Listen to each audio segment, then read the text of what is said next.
I was alone during the shift, handling 6 brands that were live. Oh, wow. And customer queries from all of them, VIPs including. And I was like, look, I'm doing this myself. This is so cool. When did you enter into the industry, like back in the day, how it was unusual? I had a fight with my family and then I stayed over with my friend and I was looking for a job. I went over the interview. That was the first time I actually tapped into iGaming. I also saw a lot of people stuck in the past, and then I promised myself I will be faster. Where was the time that made you feel like, okay, I need to build this something differently? I saw the pains of the B2C operator. You have the desire, you have the clear strategy, you have funding, you have financial plan, you know your markets, you own the traffic, you have the traffic, you know how to work with this traffic. You have probably your entire operational team. You always rely on the platform provider. The things I saw, you're coming to them almost begging. At Bettorify, we already turned down potential operators. Why? What was the reason? It's not the budgets. So the mindset, first of all, it was not in the right place. But the second thing is the questions they asked. What is the thing that you would like to say for anyone starting a new business in iGaming? Don't go there just because, it's booming. Oh, everyone talking about iGaming. Oh, it's a good money over there. Yeah. Don't do that mistake. You will lose your years or months or, decades of your life. It is based on passion. This has been a masterclass in terms of how to build with the right intention. This is the Manesh Palli Show. Join me as I speak with founders and leaders about what it really takes to grow, lead, and keep going. I'm your host, Manesh Palli, the fractional chief marketing officer for ambitious iGaming companies. I work directly with founders and CEOs and turn marketing chaos into growth engine. The Manesh Palli Show is sponsored by 10xbrand.io, the full-service agency that helps iGaming companies build brands that dominate. Hello and welcome back to the Manesh Palli Show. Today, we go behind the scenes to uncover what really drives the builders, creators, as well as change makers in business. Most iGaming software companies operate like factory lines, but this one is built for change. And behind it is a founder who turned a dream job down to fix what's broken in the industry. Today, I'm joined in the studio by Hanna, CEO of Bettorify. We'll go deep into her story and find out what shaped her, what drives her, and why she believes that the next generation of operators don't just want software, but they want like a true partner. Hanna, welcome to the show. Thank you. It's my honor being here and pleasure talking to you, as always. Let's rewind the story a little bit. And long before you came into iGaming and payments and all these businesses, when you were kind of like growing up, what kind of environment inspired you to kind of like become what you are today? It's hard to say, because it's always set of different factors. But I think that actually I was shaped by this shifting times. I was born, you can say, before the tech, before internet, before PC. So the ways of learning, of developing, communicating were totally different. You can say like it's manual, right? Yeah. So after I figured out what is internet, what is PC, what is development, how it works, word technology didn't exist. It was magic, like, wow, this is just happening. And then I realized that with all these changes, something you learned yesterday and that was put by, your teachers in the school in your head, this is very important for your success, for your survival. Today, it's simply irrelevant. And I also saw a lot of people stuck in the past. And then I promised myself that I will be faster. I will keep learning how to learn. I will keep adjusting because the world, it just moves with or without you. And I think that that's the biggest part of how I shaped my thinking and eventually how I shaped my business thinking and why I decided to actually get into business as such. When we talk about like iGaming specific though, like when did you enter into the industry, like back in the day, how it was unusual? Yeah, I remember this day. I remember the moment. I remember the weather, the feeling, a very specific one. So it was 2016 or 17. That's what I don't remember. Yeah. I actually had a fight with my family and I stayed over with my friend. She was my best friend. And I was looking for a job. It was summer. I was looking for a job and I found one. It paid cash in dollars. I was like, oh, what's that? And in that times, iGaming companies they didn't specifically mention on the ad that those are iGaming. Okay. And, I went over the interview and, everyone was so nice. The office was super cool. It was actually very unusual at that time, at that place. And I was like, yeah, I want to work here. A lot of technologists, people are sitting near computers. I was hired as a customer support agent. I remember working 14-hour shifts nonstop, wow. Yeah. phone calls, chats, tickets. Of course, English. It was my first job where I actually had to talk and write English. It was massive. It was massive change from everything I knew before, from all the sales I did. It's, iGaming, slot machines, players want something, bonuses, withdrawals, payments. It was so complex. And since I was in the first line, because customer support, you see what's going on. Yeah, everything. From every angle. Yeah. You're the first row. And I was fascinated by, oh my God, this is so complex. And I was so proud of myself. Sometimes I was alone during the shift, handling at that time 6 brands that were live. Oh, wow. And customer queries from all of them, VIPs including. And I was like, look, I'm doing this myself. This is so cool. Yeah. That was the first time I actually tapped into iGaming and in the work culture of iGaming. Okay. And just before iGaming, what were you doing? Were you in other industry? Actually, I was in sales. At different departments. I used to work with Forex companies. Okay. That's classic. Forex, iGaming, I used to work in Forex. But actually, way before that, and by my profession, by my education, I'm a music teacher. Oh, wow. And I'm a director. I didn't know this. Really? I know. Yeah, I didn't expect that. And I'm the director of the orchestra. Oh. So, yeah. It's a bit unusual, but the culture and arts, music, and inspiration, the tender part of it all, it was a big part of my life. I always was thinking I will be a singer. Okay. Or But that's great. Like I never thought you had that background. And what made that shift? Like is it more turned out into a passion project, or it was just some natural progression into something more business oriented, or what kind of changed and moved you into iGaming for that sense? First, it was money. I was trying to find a job that just paid more. Yeah. So I went into support.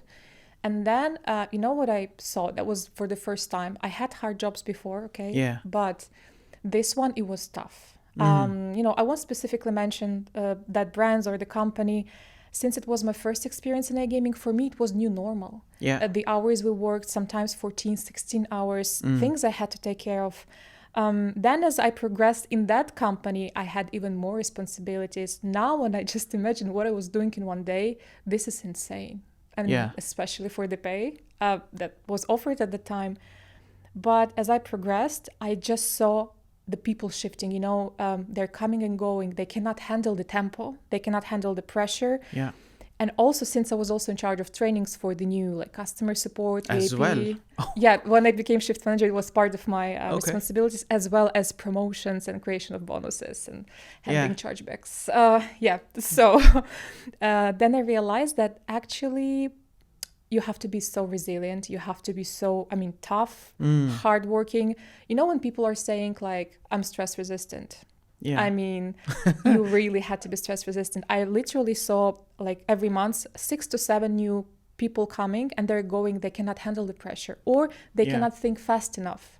So then when I actually realized this is my, at that moment, superpower, because, I just, one hint from my manager, I realized what to do. I came up with an idea of execution, and I could literally save, some situation that was on fire. And of course it made me proud. I was super tired. I was underpaid, underappreciated, but I was happy, and I was very satisfied with the work I've done. It's a very uncommon thought in a way, because when we are in certain situations like that, we either have a choice to leave, or we either have a choice to stay on, push the limits, and then thereby expand our capabilities. How long did you stay in that role, and how did it kind of shaped everything in terms of your experience working? I worked there for over a year. I mean, closer to 2 years, I believe. And I actually left because one of my work friends, he left and he became head of support in gaming company, not iGaming, but gaming. The traditional one, yeah. Yes. And then he actually called me and he said, you actually can work 7 hours and that's the pay and they give you lunches. And I'm like, what, really? And he's like, yeah, and they're paying for trainings and like they're an amazing team of developers, everything in-house. And that was interesting for me, technology, because when I worked in like my first iGaming place, a lot of things were behind the scenes. I mean, the technology, the product itself. And at that point, I was really interested about the whole ecosystem, the process. And I mean, why not? And in all honesty, to be like 100% honest, I was so exhausted at the time, physically. Yeah. Physically, mentally, during the night shifts, I was taking lots of espresso with aspirin. And, it took a toll on me a little bit. Thanks God I was young and, I recovered. Able to take it, yeah. Yeah, I recovered. But at the point, and, he was a trusted friend of mine from like work friend. And he's like, come here, join us. There's a better world out there, kind of. Yeah. So I did. Yeah, I actually did. So I shifted from iGaming to gaming at that point, which, and in that role, I became eventually head of customer support. Okay. And I joined the company before they even had the website. So it was like pre-token sale. It was an ambitious startup. By the way, now it's kind of huge. They already like sold themselves and merged with another big company. Yeah. But it was very insightful experience. Why? The founder and the CEO itself, he was something else. There are just people, you see them, you feel like they're just disconnected from the real world. They're just operating on another level. Yeah. They don't look at you, but not because they don't respect you, just because, they have so many thoughts. I don't know, it's coming from space or whatever. Yeah. And he was so ambitious. He was so... the way he thinks, the way he talks, the way he motivates the team, it was totally different. So, and I was like, I will stick here for him because I want to learn. I want to see how it turns out. And actually, a very important thing happened in this company is when I became head of department, I was the first female in the company who actually joined, weekly technical meetings where the product team had to, define the roadmap, the next sprint. And since I was in charge of the entire support department, we didn't do only like customer support. We also, participated in research, some like website testing, stuff like that, like what customers like, UI, UX. And I remember the first time I was like, oh my God, and it was circle, like it was room and the chairs were like in circle. And I was like, hi, hello. Yeah, and it's a big room. Yeah, it's a big room, all males, men, young men, old men. And I was like, damn, what do I do? Yeah. But after the first one, I was like, I felt like I connected with them so much on some totally different level, And since that time, by the way, I didn't have any issue with any kind of developer. People are saying like, oh, sometimes it's hard. Developers, some of them are, sociopath or something. Yeah. I mean, some of them are, which is fine, by the way, totally fine by me. But I just overstepped that fear at that moment. And since that time, I'm not afraid of developers anymore. I don't need a middleman to talk to them. Yeah, like project managers. Yeah, it's true. It's true. Okay, that's a very interesting story. Did you always thought about becoming a business owner, like starting your own business very early on when you were a student, a graduation or whatever? Did you always had this thought to owning your own thing? Yes, even before I actually realized that. So when I was in the 3rd grade, I guess in school, I can say now it was my first business. Oh, wow. So back in the days, there were some TV show very popular among girls, and what we did, we go to the market and we buy the stickers, and then we put the stickers in our, bed, our notebook, our books, whatever. So what I actually did at that time, so I just bought the cheapest notebooks you can find, it's not hardcover, not anything. Then I bought the stickers. I put the stickers on this notebook. Then I made sure that out of one notebook, I have 10 small ones. Yeah. And I was selling it. Oh, so wow. let's say that the 25 stickers were 50 cents. The one notebook itself was 10 cents. Out of one notebook, I had 10 small ones, and each one had one sticker, and I was selling it for $1. Oh, wow. So, I mean, I'm actually made the profit. I was coming to school and, and girls, they were actually making orders, I had to go to the market, find like which, character stickers they want from that. Yeah, which stickers they want.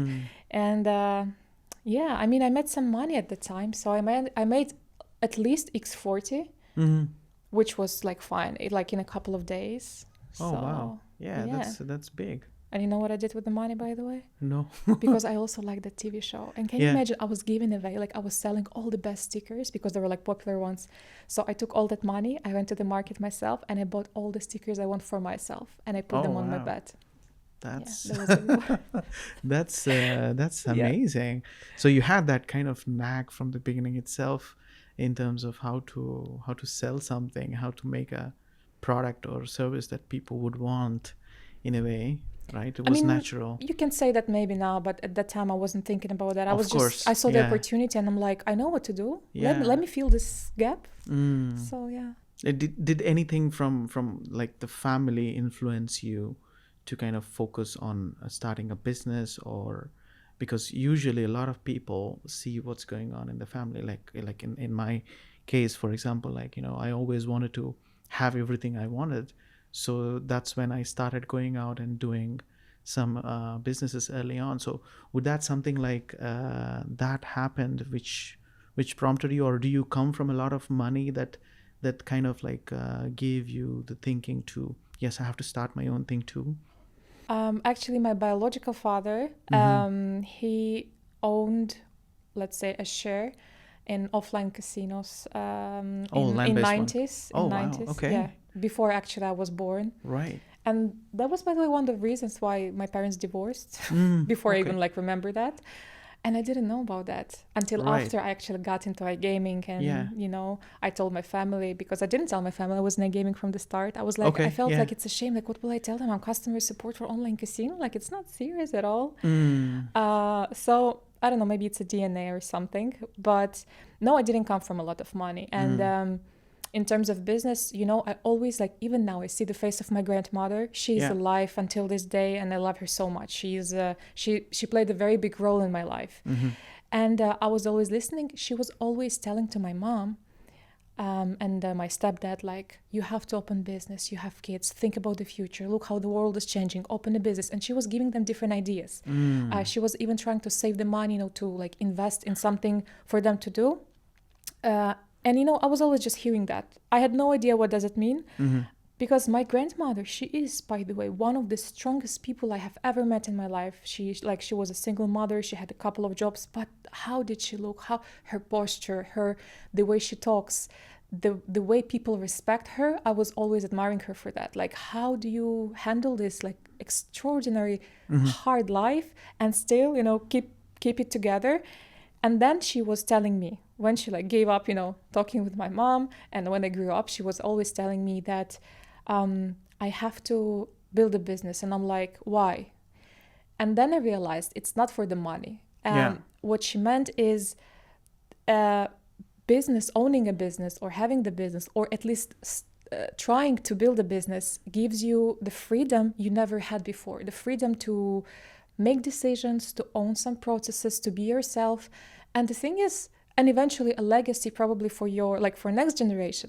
But even if you're not succeeding in building your own business, while you are in the process, if you're failing, the knowledge you're gathering, the experience, actually you can pass that legacy to make sure that the next generation, aim higher and succeeding. So, she just put this in my head that anything you do, doesn't matter what is the result, what is the outcome, you just pass it. You just pass it, and you just keep trying. You just keep trying. That's a very good insight there, because at the end of the day, I was doing some research earlier, and I found out that building a business or trying to build a business is the best way to actually improve the self itself, because that way you can see all the things that are working and that are not working on the personal level as well, that needs to be improved, so that you can actually focus on a business. So coming to like Bettorify and what you're doing now, like, where did that spark came in terms of, okay, there is a need for this? Or when was the first time you actually saw an opportunity that there's a gap in the market in the platform provider space? with the platform business, actually this experience started to happen basically from the start, because I used to work for B2C operators on operator side in different capacities. I mean, a full-time employee, advisor, consultant, as well as on the platform side, one way or another. And the story started to happening in that time. Mm-hmm. When I was working for the B2C operator, what I saw a brilliant team, amazing team. We're talking now specifically about like acquisition, retention, marketing. Mm-hmm. They did their research. It was not their first business. They launched new brand. They did the soft launch. They tested the traffic and everything. And then when they decided like they can invest more, they want to scale, they realized that there is a difficulties because they used white label. So it's not their in-house platform. Okay. It's a platform provider that just straight away refused making those specific changes for them. And we were shocked. Because we showed the great... Why? I don't actually know why. At the time, like they just said that it's not aligning with the scope of backlog tasks they're having or the vision of the platform. Was it like new features that were requested? I wouldn't say it's new. No, it wasn't new. It was just improved existing features. Oh, okay. Like if I can recall correctly, it's like login registration page. They wanted to make it a bit more like improved ones.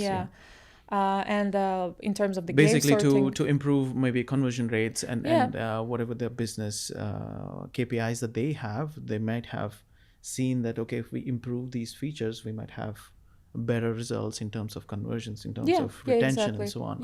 Exactly. And the thing is, as an operator, maybe you don't have any software background, software like development experience.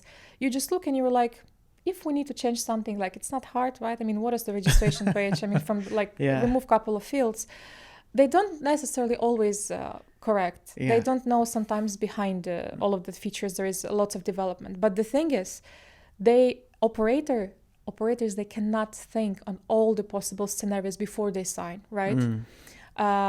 So you are trapped in case you sign. It was the case with this operator. They signed, they went live, they did the soft launch, they want to scale, they can't.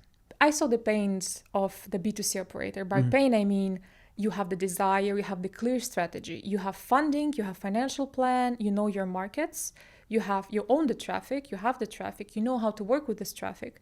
You have probably your entire operational team, maybe partially covered by the white label provider, but most likely it's your own. So you own the processes. And at some point when you want to grow or you want to change or probably to add another market, you always rely on the platform provider. Yes. Look, it's not a bad thing. That's what you're paying for. It's your software provider. But the things I saw, you're coming to them almost begging because you need this and you want them to make it priority for you. And I saw so many times platforms, they turn down operators for, number of reasons. But when I was working with the platforms, I can say that 80% of those reasons they are at maximum capacity. Like even if they want, they cannot allocate resources right now. And problem number 2 is, who is this operator? What's their GGR? How valuable they are for us? Because we have 50 more and resources are limited at any time, at any company. We probably will focus on that ones, or we will focus on acquisition of the new operators. So that's always the problem. Operators want personal approach. Operators want success. Operators want to make money. They want to have a partner as a platform. And platform, they want to have a clients who generate GGRs and making money for them as well. So that's never-ending circle of these relationships. So being on both the operator side as well as the platform side, you were able to see things from both the angles. So where was the time that made you, feel like, okay, I need to build this something differently?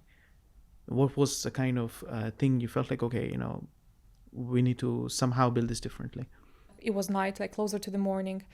And it's just, I was just playing over in my head this thing, like I felt something is missing. Like there are a lot of platforms, too many, I would say. But there is still like demand. There is a lot of operators, new operators every day. And every operator I talk to, they have the same issues. They have the same questions. Not all of them, most of them, platform providers, same troubles, same questions. And I'm like, how is it going to like progress? How is it going to develop? Because we're in 2025 now, okay? And we have so much new things, technologies, you know, AI, and this openness. Like the industry, iGaming industry used to be very closed. Like operators, they really had no idea how platform is working. They just saw the end product. Yeah. Now they are demanding answers. Which providers are you using? Which race are you getting? Can you show me this? And they're demanding transparency because they were burned before. Information is more accessible now than before. So you cannot cheat code your way. Yeah. You have to be very honest. And I was thinking, probably the biggest issue is, the way I see it, it's my personal opinion, is that platforms are still trying to operate, you know, a couple of years back when they could just offer the final product. We'll launch casino for you. We do this, we do that. And they expect people to ask you 3 questions. You ask them 5 questions. You sign the contract. You go. No. Even the process of communication with new operator before you sign, it's so complicated. They ask many questions. They have the right to know. They need to know before they actually make this decision. Not just to blindly sign, because yes, you will get the setup fee as a platform, but what's next for you? The less questions you answer now, the less information transparent information you will give right now to the operator, the more troubles you will get yourself into in the future. And I saw this happening so many times. And people just were trying to come up with some kind of excuses. And and then I thought, instead of just trying to, fix what's already broken somewhere, and I want to be very clear, I'm not talking about all platforms, okay? I'm just talking about a pattern, about a trend that I'm seeing right now, that everyone is seeing right now. I'm sure operators can share this.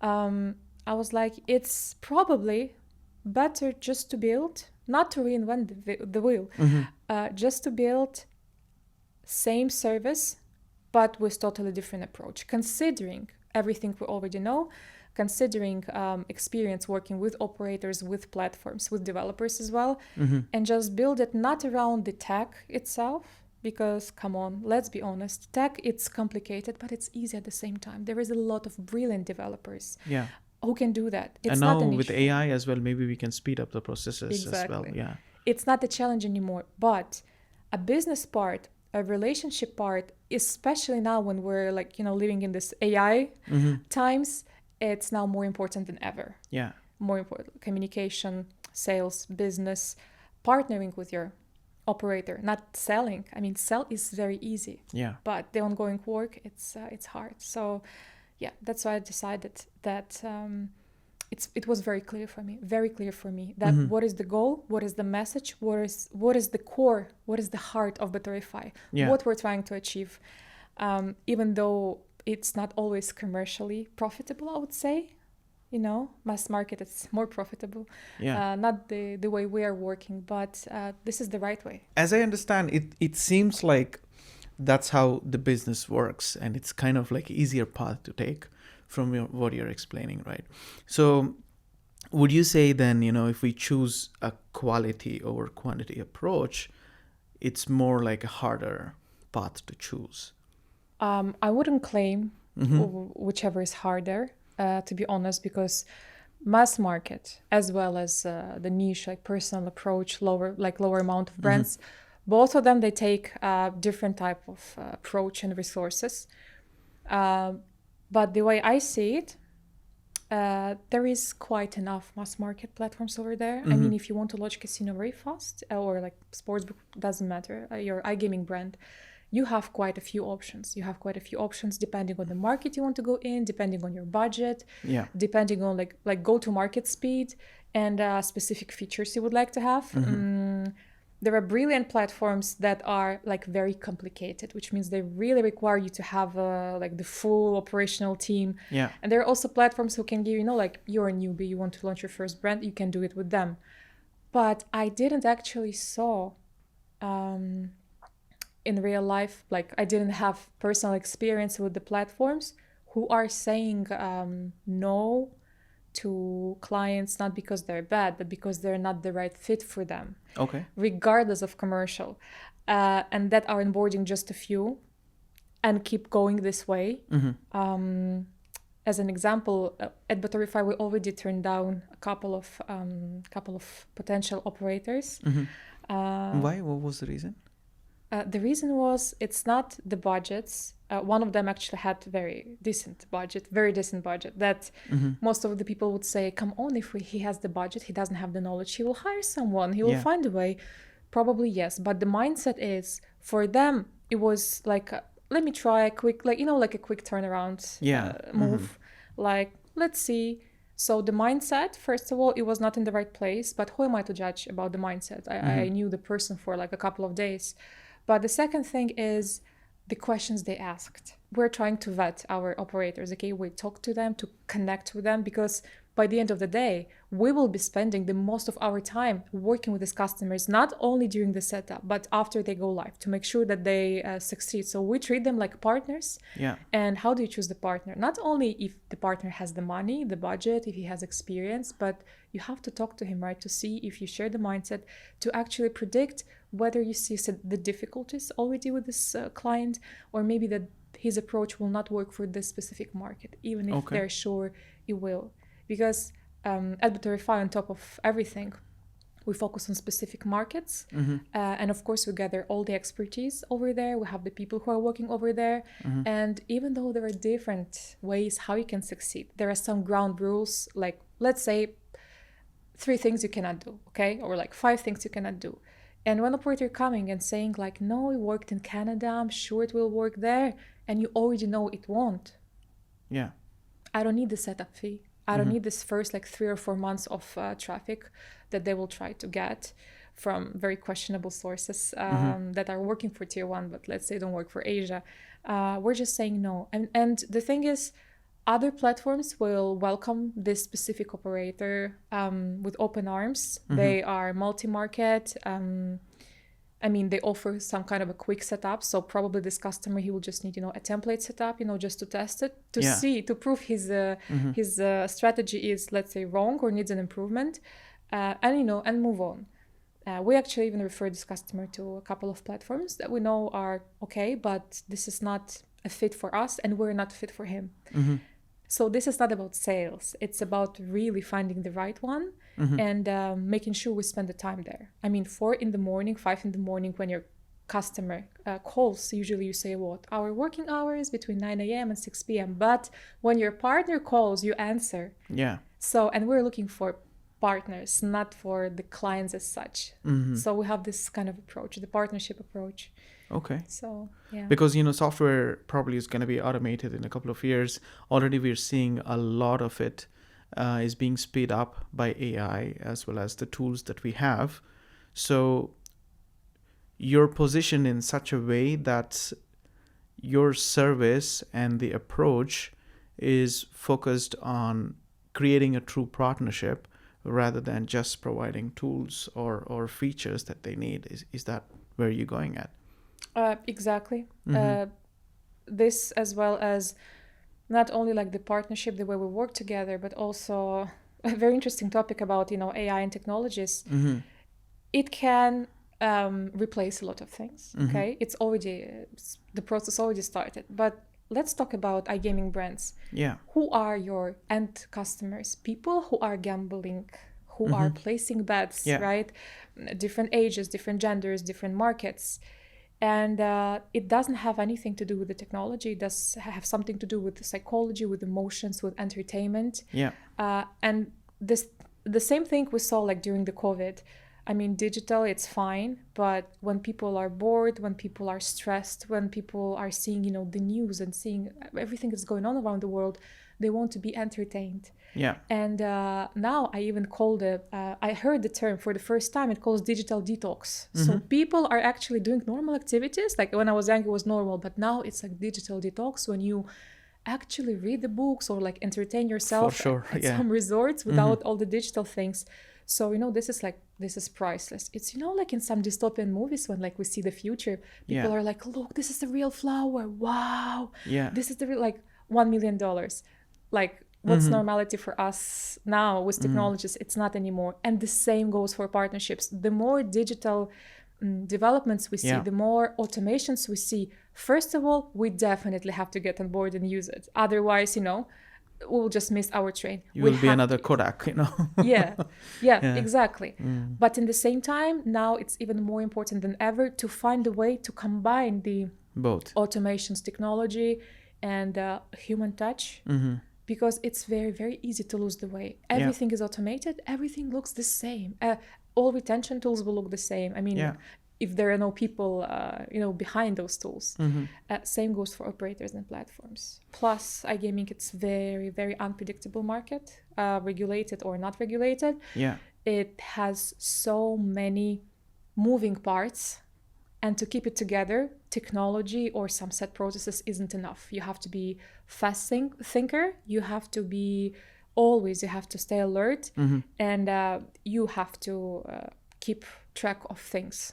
Yeah, let's talk about your market focus for a bit. I think a lot of platforms out there see localization as just a matter of translating some buttons and then some features, and then that's it. I see that you talk a lot about deep localization. So what does that really mean for operators and end users? I want to be honest once again. Everyone talking about localization nowadays. I see that, and it's very insightful. Yeah. It's also becoming a trend, a topic to talk about. But if we talk about Asia, which is our target markets, localization, it's very much connected to the mentality and traditions, as it actually should be, not only with Asia. So definitely you have to translate your website, you have to have relevant payment providers, but it's not the localization. It's a basic thing you just have to do. Localization starts when let's say user opened the website or saw your ad. Where is the menu? Do you actually have the menu? Do you have the burger on the left, on the right? Maybe you just have a horizontal line. As a European iGaming brand, most likely, of course, you will have a classic, very classy, very modern, very European, very tier one front end. I mean, design, UI part, which is like cool, dark theme. Yeah.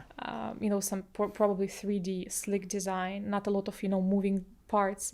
But if we're talking about other markets such as Asia, Latin America, the way people live there, the history of those regions, the things they do, the things they learn, they change their mindset. The mindset is totally different. What we like as like tier one or Europeans, they like totally different things. So it starts from there. How the UI looks like, how it behaves, how it loads, how it especially if we're talking about marketing acquisition tools like landing pages, designs, all these moving parts that lead customer from the first hearing about the brand, registration page, deposit page, bonus, withdrawal, the gameplay, how it ends. I mean, ultimately when they receive a first withdrawal, this is the journey that should be 100% localized. Okay. So this is what I mean by deep localization. Okay. So you mean it's more about understanding the mindset and preferences of people more than just having features and games and, some buttons here and there, rather than just using a template that's Western and changing a few things to make it suit or fit Asian market. That's what is you approach differently in that sense. Yes, exactly. Okay. Exactly. And I'm sure there's a lot of other platforms out there in Asian market itself that are Asian. So how would Bettorify fit into that mix of competing with them? Or it's not the market where you want to target others who are using Western templates and become a bridge for them? What is your approach in terms of positioning itself? Yeah, nowadays everyone talking about competing, how will you compete? What is your competitive advantage? Which are good questions. But I don't start Bettorify with this question in mind, because I honestly believe that if you start from this question, what is my competitive advantage, you start thinking what they do and what can you do, on top of that, just to be better than them. And it's a bit wrong. I mean, eventually it will come to this. You will figure out why your product fits better at some point. But I was just trying, not to think about this at all. Moreover, I know that some local Asian platforms, I adore them. I mean, they're beautiful. I know the people behind those platforms. I know some of their products. I know their like advantages. They're really cool. I like them. But if I knew that I want to do the same, I probably wouldn't be there. Okay. I mean, I don't want to, show all my cards. Yeah. Not because you're Donald Trump, obviously, but what I can say is Asian platforms, some of them are great. Some of them are horrible. I'm talking from like experience, talking with operators who own some brands over there. But the biggest issue is, now let's talk about like international operators. Those operators, they are located or they are from Europe, Tier 1 countries, CIS countries. They're not Asians, okay? But they actually proved for the like last 10 years that they're very capable of targeting a specific markets. Now we see a lot of operators targeting very successfully some Asian markets, African countries, Latin American countries, and they're successful. They're finding the ways to find out what retention tools work, what acquisition should look like, and they're always they're hungry. They're always trying to expand, to try new markets, to open up new brands. And the problem is with the region like Asia, which is very, very thriving right now. I mean, it's in the process of growing, but this is the stage where if you want to get in, you have to get in right now. It's getting tougher, but it's still possible to actually earn your place, your share over there. The problem is when international operators are coming to Asian platforms, there is not always a very clear business processes, communication. Because the way they do business in the West is predominantly different to how Asian region might work, and maybe it's just understanding those preferences, work culture, as well as what is going to be considered as normal for the West, let's say. Exactly. But on the other hand, if let's say those international operators will come to international platforms, I mean, let's say they speak the same language, and I mean in all the ways, how can you expect a platform that is covering everything to be actually good in Asia as well? It's just one of the markets, one of the markets you can try. We have payments, we have games. Let's try. We can set the new servers for you in that location so the games load faster, and that's it. And they're failing. They don't have right acquisition channels, they don't have right retention channels. And the thing is, the platforms, like these international platforms, there is not that much they can help with. Those operators, they're like, look, I mean, acquisition is your hustle, right? As an operator. Retention is on your side. And if it doesn't work, it doesn't work. Within the platform, iGaming platforms community, there is, let's say, an average ratio of success to failure operators. So as an example, I won't give you the exact amounts, of course, and it's different from platform to platform. Out of 20 new operators that you onboard as a platform, 2 will succeed. The rest, they will either close or, some things, of course, out of your control as a platform. So only 10% as a success rate.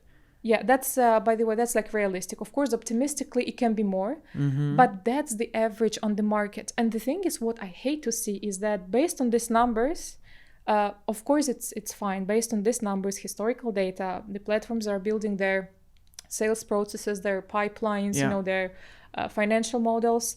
And I was like, instead of actually taking those numbers, why not to build your strategy not around those numbers, but around changing those numbers? I mean, it's actually not a rocket science. And that's the big part of Bettorify's message and philosophy on how to actually change this ratio. Instead of having 2 operators succeed out of 10 or 20, what can I do to make sure that as many of them will succeed as possible? Because look, I cannot give 100% to anyone because there are things beyond our control, external factors, I don't know, investors, personal things that is happening. But the process actually starts before signing. So instead of just signing the clients, talk with them, vet them, make sure you help them. You actually have to be honest with yourself. Can you help them? What is their request? Maybe you have to send them to someone who is doing that market better, or maybe they're not ready. right now. So for the sake of setup fee, to do mass onboarding and then to have this like 2 out of 20 succeeded, I'm not in this game for that. I mean, it's not what I will settle for. That's why you choose them very carefully. If you can actually help them truly, only then that's how you take the client, so that you want to improve that they succeed as well and the success rate of the whole process. Exactly. And what people are not probably also talking a lot about is how much resources you actually need for each and every operator. I mean, and I'm not even saying and all of that is just a waste if you're not transparent enough, and if you're not foreseeing that this could be a success, or this could be, not what we need to do.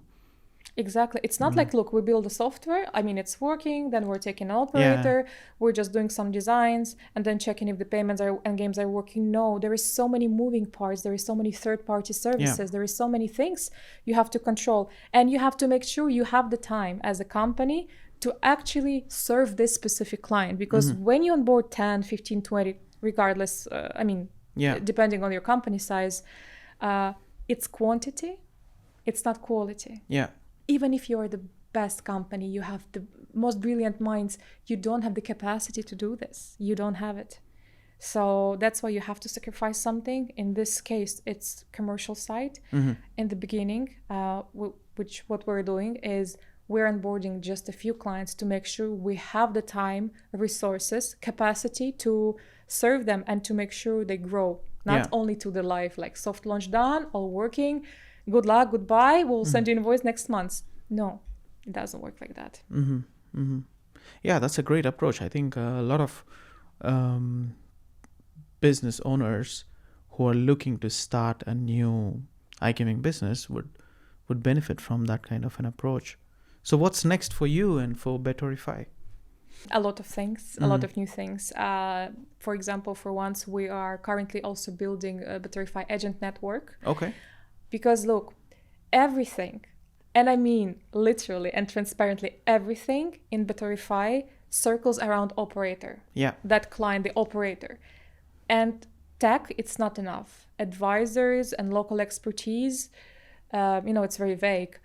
It's never enough. So what we're doing, we have opened the Bettorify Agent Network, where we are looking not only for people who can bring us operators, like referral based, the people who actually know some, I would say, if it's permissible, I would say a quality operators, right? Because what we're trying to do, we don't do mass onboarding. That's why we actually spend quite a lot of time, sourcing for those operators who actually deserve and who have to know about us and who we can help.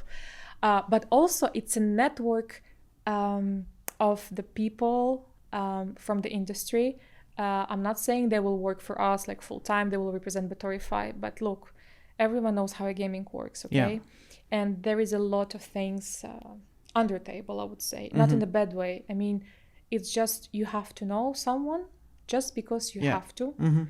And I'm not talking about anything like illegal or some kind of bribes. No, it's just in order to get something, whether it's knowledge, traffic source, advice, assistance, help, to eventually make sure that this benefit my operator, I have to make sure we know all sort of people, business sides, specifically in Asia. That's why it's always, it's ongoing work. We're spreading our network pretty wide. And what's next is to make this thing even bigger, but not louder. Not louder, even though I'm talking about this now, there are a lot of things I cannot actually talk about. But these things are tailored and specifically created for my future operators in mind, and we are working our like 24 hours a day with blood and sweat. Probably in a year from now on, if I can share some very sensitive details on what is the price we're paying for something that is superficially very simple and easy, but this just says that here at Bettorify we are going truly beyond to serve the purpose and to prove our message and philosophy of the company. That's like building with proper intention, right? Only like this. This is the way I see it. Look, maybe I'm wrong. I mean, commercial success is important, but I truly believe, I mean, I know what is commercial, What is commercial success? How to achieve it? How it should be done? What should be the numbers? We will get there. But if I will start thinking about those things first, I will end up in the same way everyone else did, even though probably Bettorify will get profit faster. I mean, we'll get profitable, we'll get successful, it will be everywhere. That's not my intention. That's not what I think this world and this market needs. So I will fight for the vision until the end. What is the thing that you would like to say for anyone starting a new business in iGaming? Explore first. I mean, explore first, because look, you have to be a very specific type of person with specific type of mindset, common sense, to actually be there. Don't go there. I mean, in any industry, specifically in iGaming, don't go there just because, I mean, it's booming. Oh, everyone talking about iGaming. It's a good money over there. Don't do that mistake. Don't do that. You will lose your years or months or, I don't know, decades of your life. It is based on passion. I can tell this from experience. I mean, during good times and bad times, I always knew I'm in the right place. This is where I am. When I'm tired, when I didn't sleep for over 26 hours and I have to come up with an idea, I am doing that. Like after multiple flights, I'm coming up, I'm showing up. Why? Because apart from, it's cool to be in iGaming, I actually have a passion for that. And I know that I have what it takes. I know the areas of improvement, of course, and you have to be ready for a long ride. So please just go explore. If you have, I don't know, generational wealth, I don't know, burn some money. I mean, burn your way to get the experience. Please, no one says no to you, but just to make sure you are in the right place, because in all honesty, there are too many wrong people in iGaming, and those people are also destroying the community, destroying the trust that everyone have towards iGaming, and those people probably should think twice. Probably there is something else for them over there. Cool. Hanna, this has been a very insightful, as well as kind of like a masterclass in terms of how to build with the right intention. So thank you so much for joining, and thank you so much for sharing your approach and your intention to build in a different way. I think we need more of that. So for everyone watching, thank you for tuning in. Subscribe, share, like, and I will see you on the next show.